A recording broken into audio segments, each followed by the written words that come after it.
Welcome to the assessment guidance video for SP5360. So this is your individual presentation, which is due in after Christmas. So there are four parts to this. First of all, you need to identify an area of strength and an area for development within your coaching.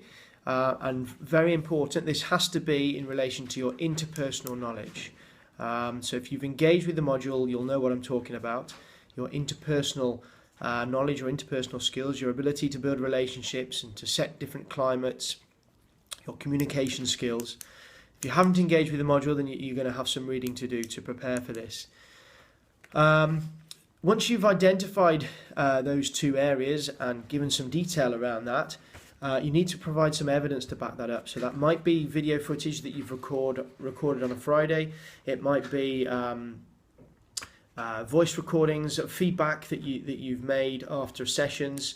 It might be a blog entry. It could be notes from feedback that you've had from lecturers or from your peers. So there's a whole host of ways that you can get this evidence, something to support your observations and your reflections. It doesn't have to be based on your coaching on Fridays. If you're coaching outside of university, that can come into the reckoning as well.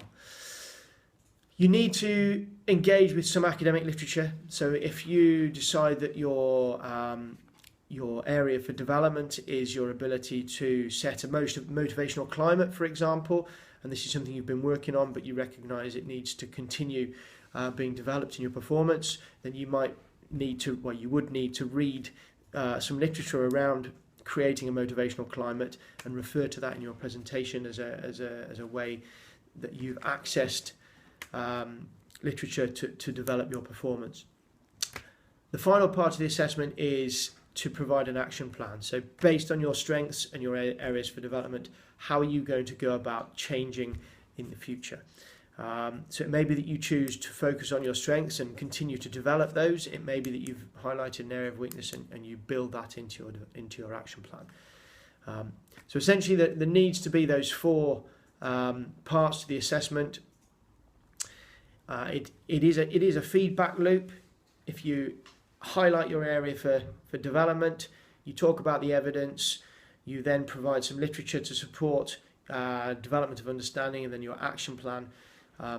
That should drive your professional development around interpersonal knowledge.